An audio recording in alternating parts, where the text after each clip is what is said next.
Welcome, everyone. How are you tonight? Good? Are you excited for our seminar? All right. We're going to have an incredible night ahead of us. I want to introduce Peggy Ramito. Peggy Ramito, I've known Peggy for probably I'm sure some of you already know Peggy or know of Peggy. I've known Peggy for probably over a decade as a Kabbalah student, but I met her as one of the most famous in the world intuitive healers, psychic mediums, and bringing in the wisdom of Kabbalah into her craft makes for an incredible experience. So I wanted Peggy to be part of this journey with us. I'll give you some of the Kabbalah angle of how we're going to tap into transformation. Peggy has an insanely good workshop she's created that I'm going to steal for Kabbalah 1 and 2 eventually, that we will go through to help us dive deep into the blockages that maybe we have a hard time discovering or overcoming. And we'll also learn a little bit about the window in time that is called Pesach, or as many of us know as Passover. And I want to maybe just start there because there are a lot of misconceptions about these biblical holidays that have existed even before the Bible was given. The Bible was given to mankind 3,400 years ago, and encoded in the Bible are all the secrets of life for every soul before religion. However, before even the Bible was given, this world is conducted by a perfect balance of cause and effect and energy. And in the scope of 365 days in a year, there are unique energies which come down to help us play the game of life accurately. Some of us understand these energies by understanding astrology. That's one component of it. The Bible kind of spelled out what these energies were. So Passover, many people think, is a moment in time where this great event happened, and so we celebrate that event. The Kabbalists say no. The fact that this great event, where simply was the Israelites leaving Egypt and 10 plagues, the famous story that we know, that great event occurred because there is a unique light and energy that comes down into the world on that day, every year on that day, which is the 15th day of Aries, the full moon of Aries, and there are a lot of secrets behind that, which we're not going to go into, but there is a unique light that comes, and any soul in the world can connect to it, or if he or she wishes to. So what that unique light is what we're going to connect to today. And probably the best way to understand what it is that you get when you connect to some of these holidays that many people think are Jewish holidays, but again, they're spiritual holidays for the soul. It's a day where a person, if you prepare for it accurately, you can feel what it's like to be with the light. It's a way to have a new relationship with the Creator. Because the reason why we don't leave our chaos, the reason why we don't make that step that we know we need to make, we all know what we need to do, at least a little bit, to have a better life, to be a better human being, to have more blessings. We all know the fear that we need to break, even if it's a little. The reason why people don't leave their fears, don't leave bad relationships, don't leave bad careers, don't leave their comfort zone that they know is causing them to be miserable, don't leave the victim consciousness, don't leave the guilt feelings or the complaining or the moaning or the sarcasm or whatever it is, it's because they don't believe there is a higher power that will take care of them if they make that step. Because we will never make a step unless we believe we're going to get something better out of making that step. So if you don't believe you're going to connect with the light, or you will receive more pleasure by doing it, you will never do it. Even if intellectually you think you'll get more pleasure. Unless you feel and you know it that, yes, there's no reason for me anymore to be this way, I'm going to make that step, we won't make it. So the Kabbalists knew in their infinite wisdom that we get so used to negativity that at some point we think, why bother? We have the why bother. There's like no way I'm going to be able to change. We actually just become comfortable. So these holidays, these Kabbalistic holidays exist because if I plug into it in the right way, and I prepare for it, you will feel an energy that energy will catapult you forward. It won't do your tikkun for you because that we have to do. That would be bread of shame. But when you tap into the light of Passover accurately, it says within 24 hours, you can receive the motivation, the insight. You can feel the Creator. Imagine you feel the Creator. Imagine the Creator's with you, like in you, feeling you. You would have a new energy, a new outlook on life. That's what the point of Passover is. We're not here to commemorate anything. We don't like to commemorate things at the Kabbalah Center. We like to make a connection.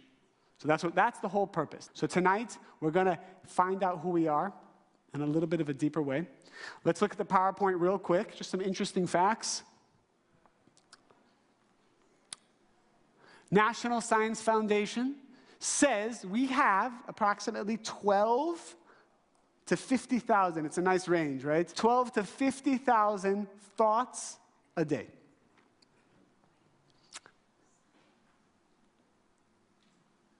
"98% of the thoughts are often exactly the same as the day before." Is that unbelievable? Do you believe it? Yes or no? Yes. Sure. It gets better.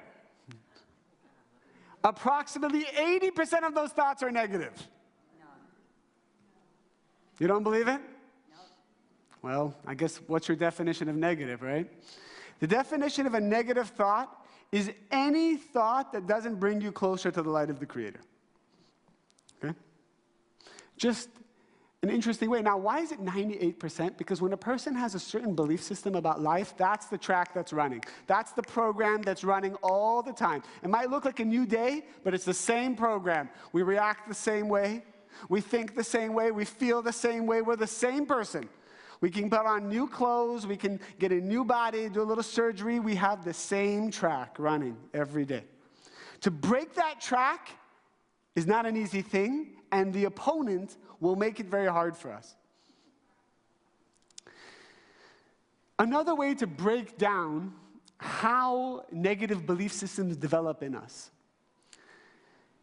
We all go through tests, and those tests cause us to be reactive. How many people here have taken Kabbalah 1? Raise your hand. All right, very good, everybody. Kabbalah 1, we learn that the only reason I may not enjoy a part of my life is because I'm being reactive. That's it. When I'm reactive, I'm not like the light. And when I'm not like the light, there's no affinity, so the light can't come in. Blessings, as much as blessings want to come, they cannot come. When I'm reactive, by reactive, I do something, I say something, I'm thinking and dwelling on my thoughts from a place of fear or lack. That's what reactive behavior is. It's like me telling my soulmate, get away from me. It's me saying to sustenance, go away. I delay all the blessings every time I'm reactive. We're all familiar with reactive behavior. It happens a lot throughout the day. But eventually, a reactive thought or an action becomes a conscious addiction. The Kabbalists say that if you react in the same way at least 3 times, it becomes an addiction. It becomes ingrained in your soul in a way where it's much harder to change. You basically feel compelled to be reactive more, and you're conscious of it. You don't like it. That's what an addiction is. An addiction is you're conscious of your bad behavior, but you feel powerless against it. So before, it's just, I got reactive. Then, when you are reactive several times, Kabbalists say 3 times, it becomes an addiction.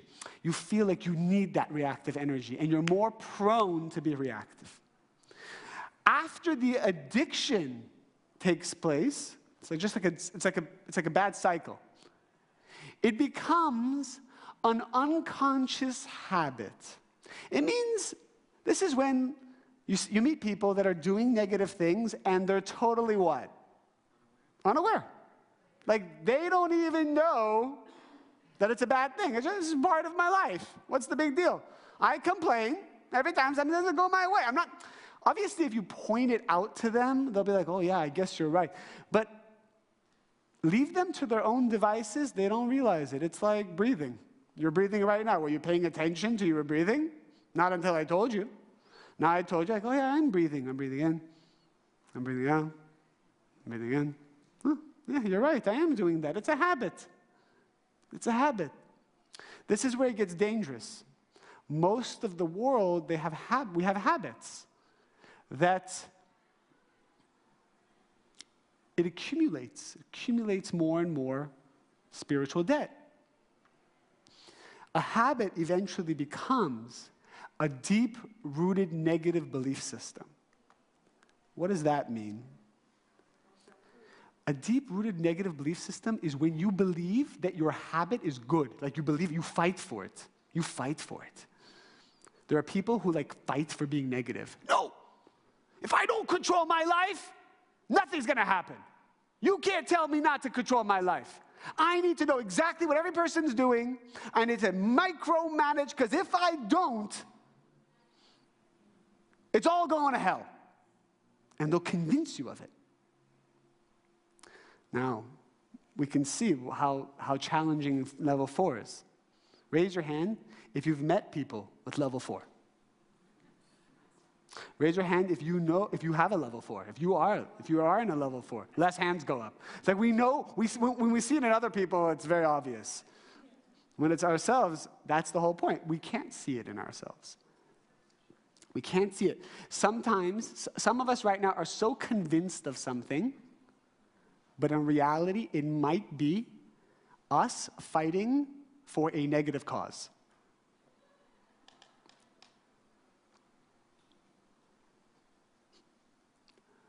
Yeah, this is more theoretical. We're going to get now into the practical. I'm going to throw the Kabbalah in here now. Here's the Kabbalah.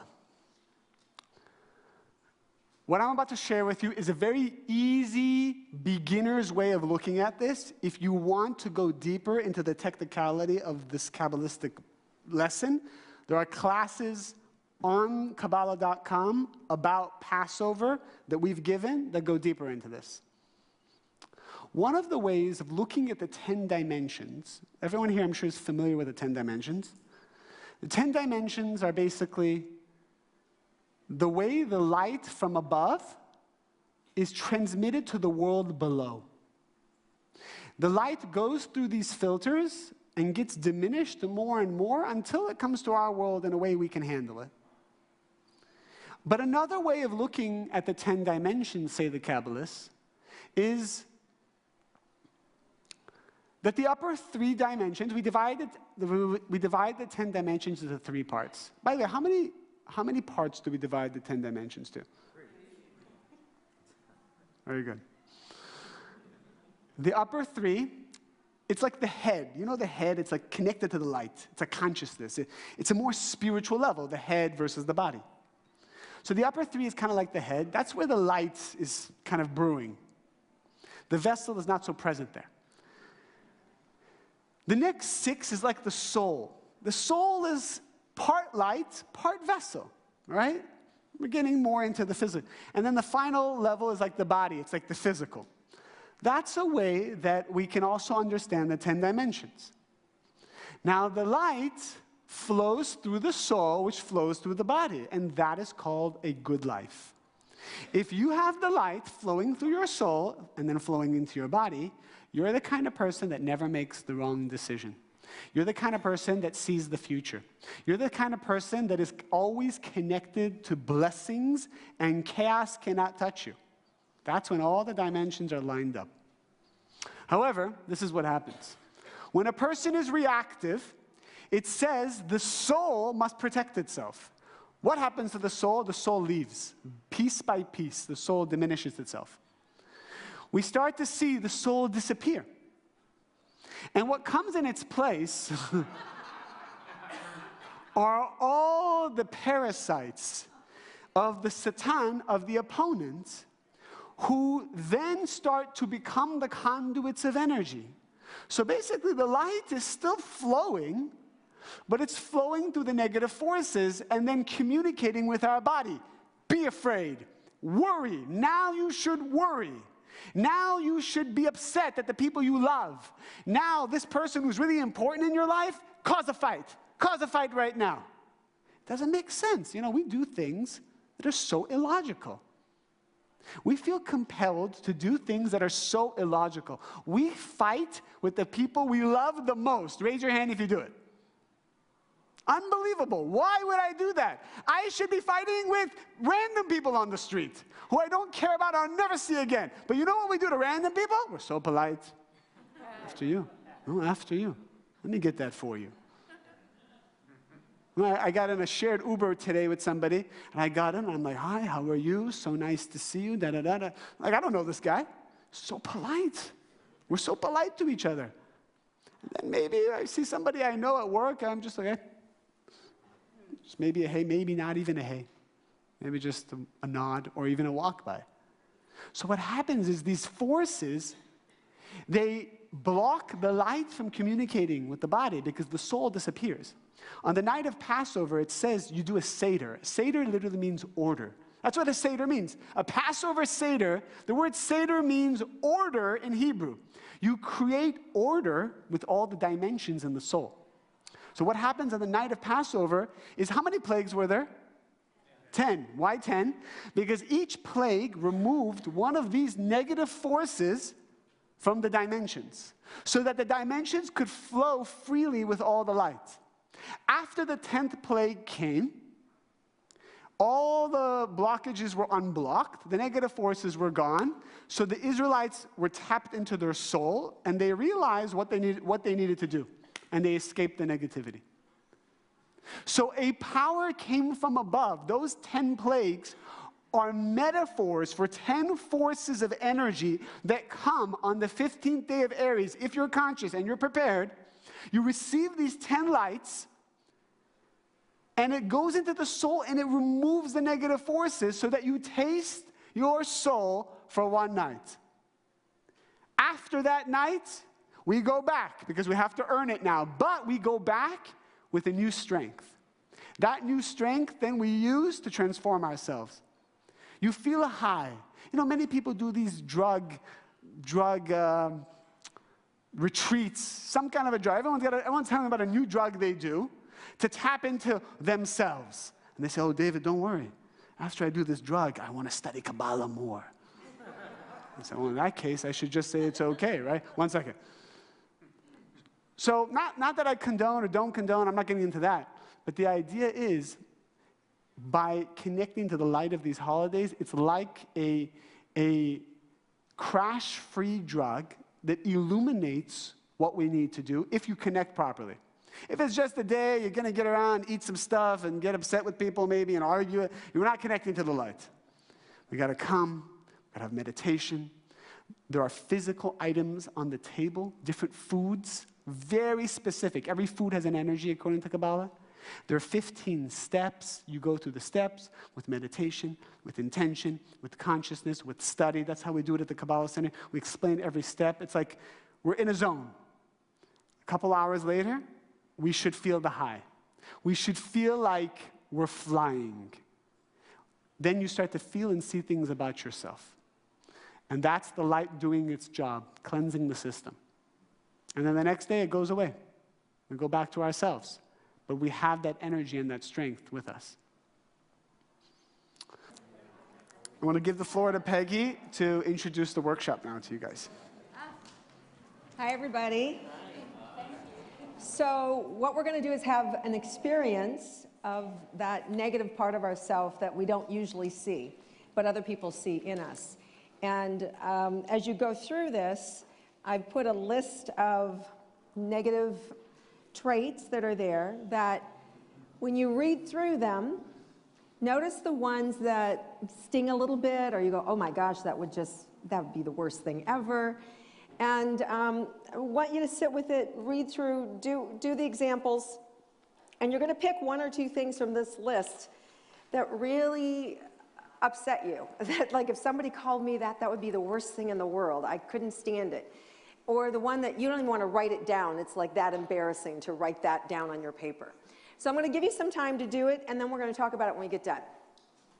Yes. Yeah, and sometimes, by the way, we're okay with people saying something to us, but if 3 other people that we liked heard that, we'd be embarrassed. Yes, because some of us are, we're good with taking criticism. Like, yeah, whatever, tell me what you want to say. But if really important people heard it, you'd be like, shh. Like, you wouldn't want that to happen. So what we're going to do now is we're going to do a little exercise to bring this up. And one of the things that's really important is on David's screen, you notice the body, right? As it comes down, as the light comes down on the body, and that's where we get darker here in the physical world. So in your physical body, these negative impressions, we can feel them. And that's why a lot of people have anxiety and all these, emotional things that happen for them because they have this conversation in their mind. And then when it's impressed by somebody else and they say it to you, it brings it up. Yeah, okay, it's like an insensitive jerk, right? So you want to put it together like a name. Negative Nancy, insensitive jerk. And everybody's going to get up and you're going to have 1 minute and you're going to introduce yourself to as many people in this room as you can with your new trait label. Right? And you're just going to say, hi, I'm an insensitive jerk. Hi, I'm an insensitive jerk. Hi, I'm an insensitive jerk. And as you do that, I want you to notice how it feels in your body. Because we want you to recognize that. Because the more that you can recognize these negative behaviors, the more opportunity you have to root them out and to change them and bring more light into your body, which in turn makes you more intuitive and makes you closer to the light. So there's a reason we're doing this. Okay? So everybody ready? You know what you aren't. Everyone understands what you're doing? You got it? You're introducing yourself not as your name. Don't use your name. No names, just the trait. Use the traits, I am, and then you write the traits. Okay, everybody. All right, let's do it. Couple minutes. Peggy, would you say the way people feel it in their body, where they feel it in their body has something? Yeah, well, where you feel it in your body just has something to do with how you hold energy. Because some people feel it in the face, some people feel it in the chest, some feel it in the body. So as an empathic person, it's just where you're really sensitive. So everybody can feel it in a different location in your body. You got to take it out of hiding. You got to take it out of that deep ingrained belief system where it's just, it's festering there. So we're bringing it out into the open.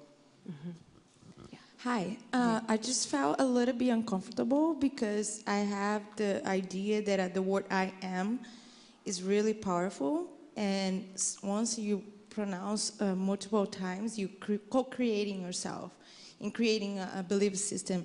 So I felt a little bit uncomfortable as well. Mm-hmm. So you need to know whatever you said is already there. Like we didn't have you co-create something new. This is something that's already existing inside of you, but has been in the dark. And the whole point in bringing it forward was so that it doesn't have control over you anymore, so that you can release it, so that now you can free yourself up and have more light. When I became an intuitive healer, psychic medium, I didn't go, that's what I want to do with my life. I went, no, that's the last thing I want to do. Like, forget it, I'm out of here. But it was something that I couldn't run from.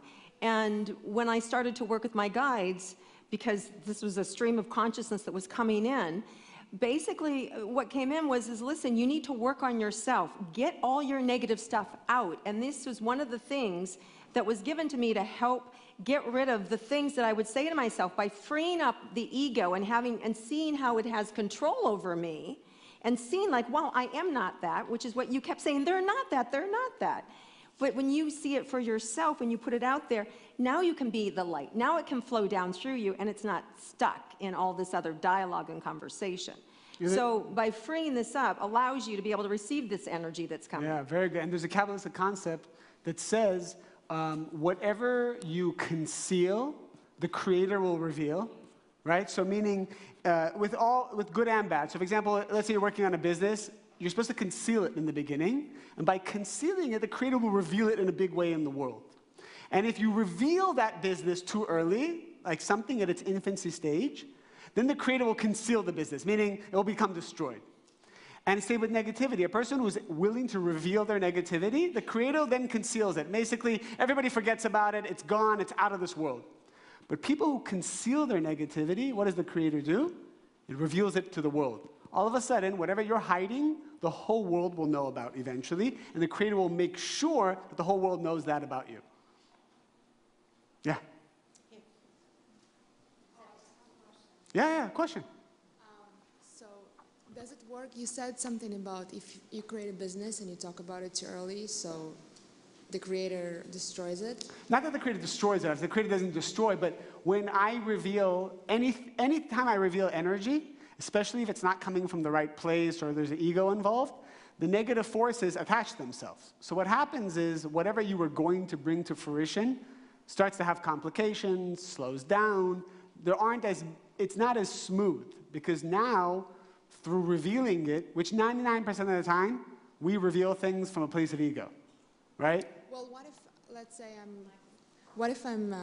I have a career and I'm very excited about changing my career and I'm studying something and I'm talking to my friends and I'm saying I'm going to be a doctor or right. a lawyer, and I see myself and blah, blah, blah. But before I become a doctor or a lawyer or something.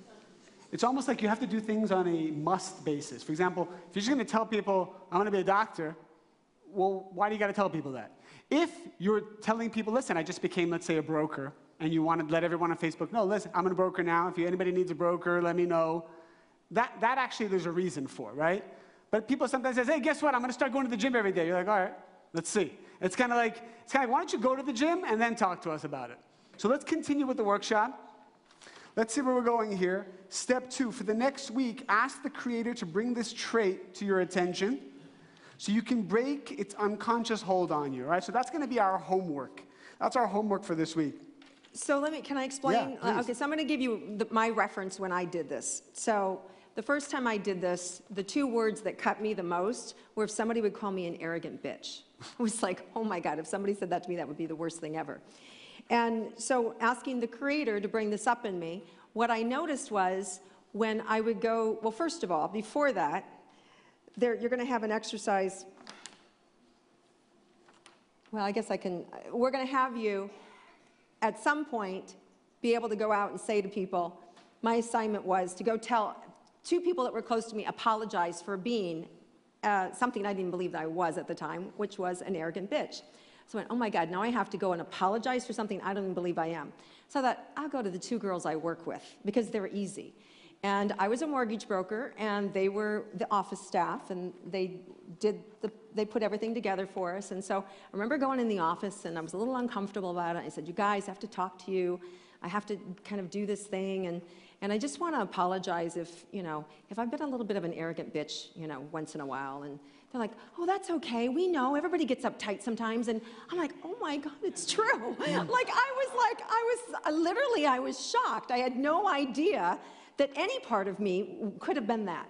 I was so stunned, and they went on and on and on about it. And so then I left, and while they were telling me, it's okay, I could feel it in my body. And like, how many of you guys felt it in your body when you were saying it? Yeah. So I could feel it in my body.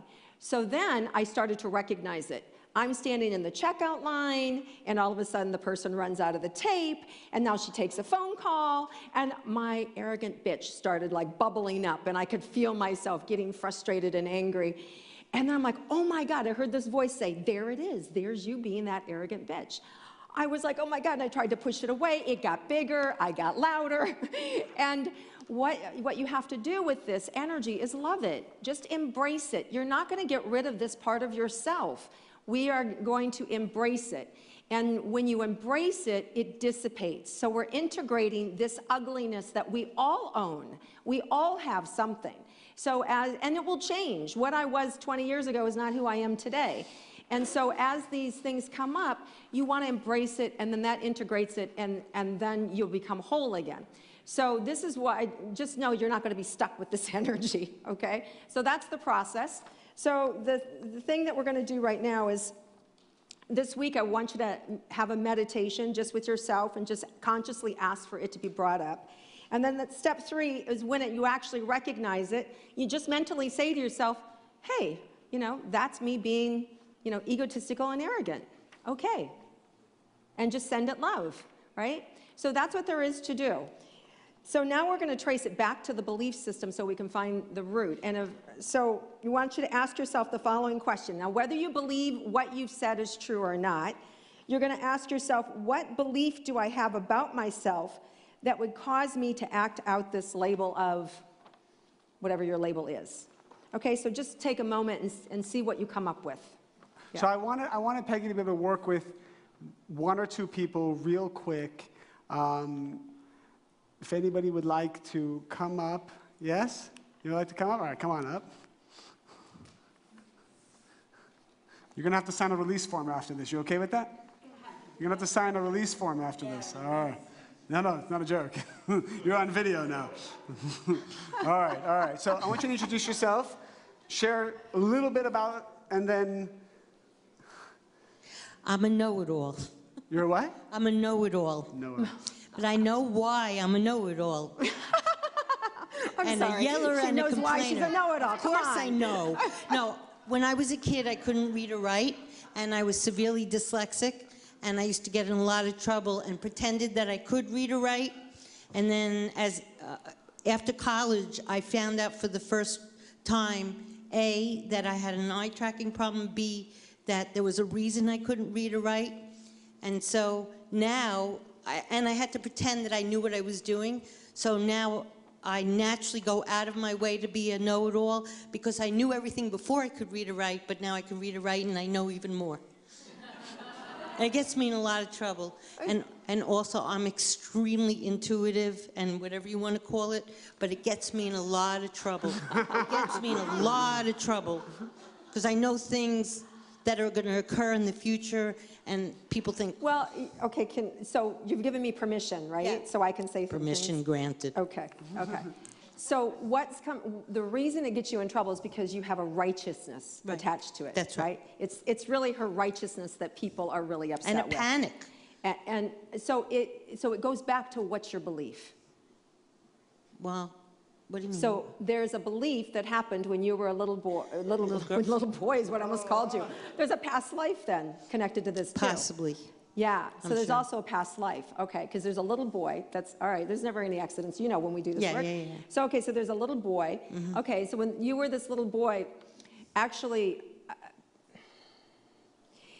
he had a lot of problems, dyslexic and things like that as well, right? And grew up to be a teacher and then overcame them all, right? But he never, he held on to that because he was so proud of overcoming everything. He brought it into this life, which was you in that life, who brought it into this life now.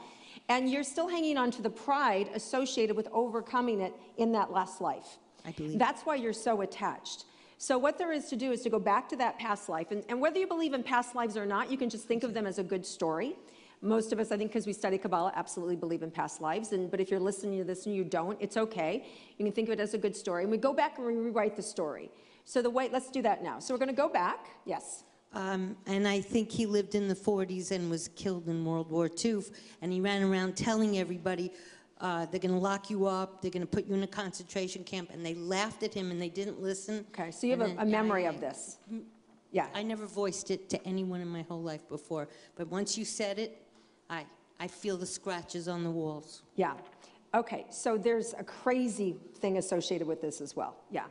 So as we go back to that little boy, so what we're going to do is we're going to imagine that little boy now having all his abilities and all his capacity to be able to learn to read and write and feel safe and whole, and see him growing up and see him still being the teacher, but from a place of compassion and love and joy, and see him being able to be surrounded on his deathbed by all his students and all the people he helped, and feel the freedom to be able to let go of that life and the appreciation of what it was to be able to have accomplished so many things for so many people. Although that's what I'm doing now with my life. I write books and I teach and I do all that now. Okay, so great. So now we're bringing it forward into this life, and we don't need the righteousness anymore, and we don't need the feeling that I'm a failure, right? And so so your limiting belief, if you had to say what your limiting belief was, what do you think it was? Making up for getting hurt for not being able to function. So I'm not good enough? I wasn't good enough. I'm not good enough. Okay. I'm not good enough. So so I want you to take your hand, and I want you to tap right here and say, I release I release self-doubt and fear, self-doubt and fear. pity and anger, Which one? pity Pity and anger. and anger. Tap your heart. I'm done I'm done proving to everyone else proving to everyone else. I know what I'm doing. How can I stop that? I do know what I'm Just listen to the instructions. I know what I'm doing. Tap your head. I give myself permission I give myself permission to stop, to stop and then to your heart, self-doubting self-doubting and being righteous. and being righteous. Tap your forehead. I open the door I open the door to creativity, to creativity, joy, and happiness. joy, and happiness. I am free I am free to accept myself now to accept myself now as a loving creative being as a loving, creative being who has a heartfelt desire, who has a heartfelt desire to your heart now, to love, to love, serve, serve, be seen, be seen, and be saved and be saved by love. by love. Amen. Amen. Amen. All right. Can you feel, no wait, can you feel the energy rushing in your body right now? Because I can feel it. Can you feel it from head to toe, just rushing down? Anybody else, can you feel the energy rushing through your body? Yeah. All right. Very cool. Thank you. Thank you for working with me. Thank you. Thank All right, you for cool. taking me. Yeah, of course. Okay. Do we have time for one more, or are we done? Otherwise, we'll just do the group. So what was your... Needy and a control freak. Needy and control freak. Okay, so what we're trying to do is just move you through this cycle of being a needy and a control freak, all right? So we want to get to your belief. Well, you're really stubborn as well. Yes. Okay, and you carry a lot of it. Do you feel it right here in the left? Can you guys feel it? Anybody who feels things, can you feel it in the left side of his body right here? Okay, so if you're feeling something, you're an empath. You're somebody who can actually feel somebody else's pain. That's good to know about yourself so that you don't walk around absorbing other people's things and then going, why am I depressed now? Why do I feel bad? Why does my stomach hurt? Right? So knowing that, you can just blow it off like, that's not mine. And just having the awareness sometimes is enough to release. So just let that go. I do it because there's information there, right? So you just don't believe that anything's ever going to work out for you. So there's a limiting belief about, well, you're really hard on yourself too. Okay. So what we want to do is just take you back to the limiting belief. Did you get one? Yeah. Okay.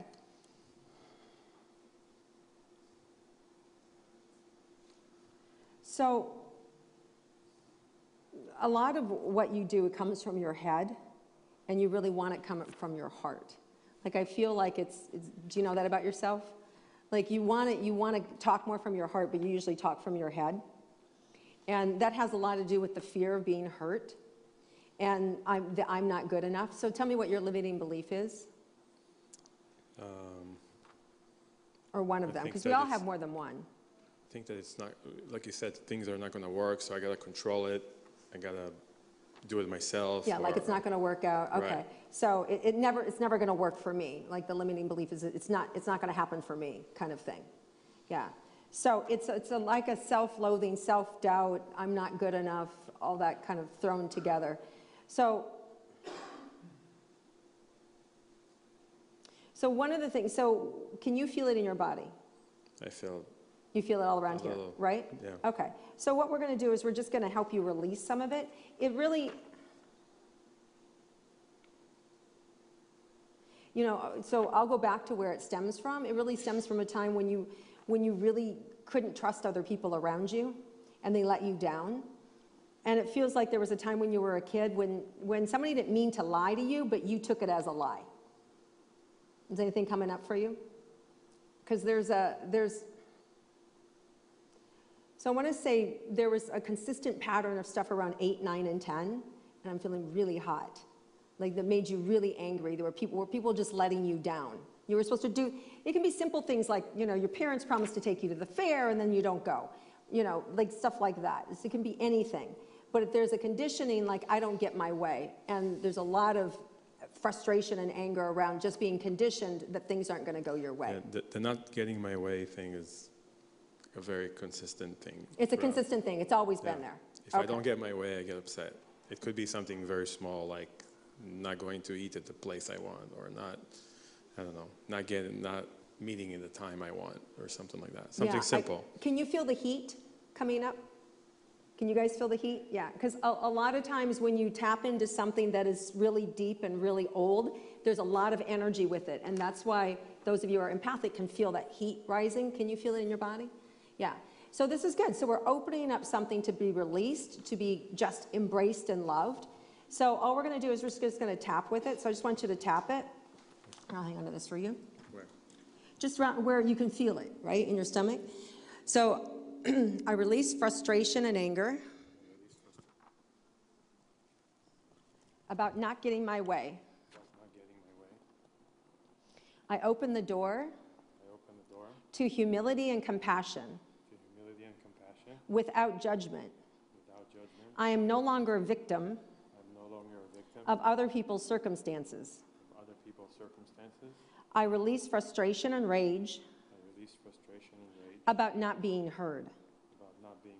I am enough. Yesterday, today, and tomorrow.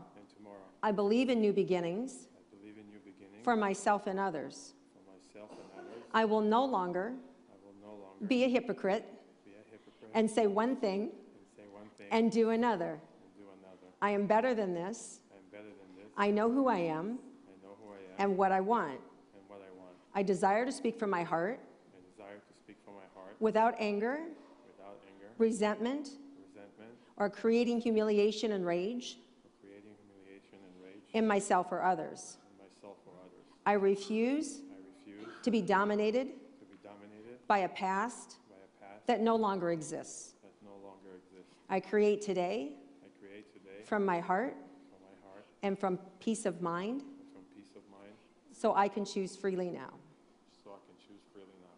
Amen. Wow. You feel lighter? Do you have the microphone? Yeah.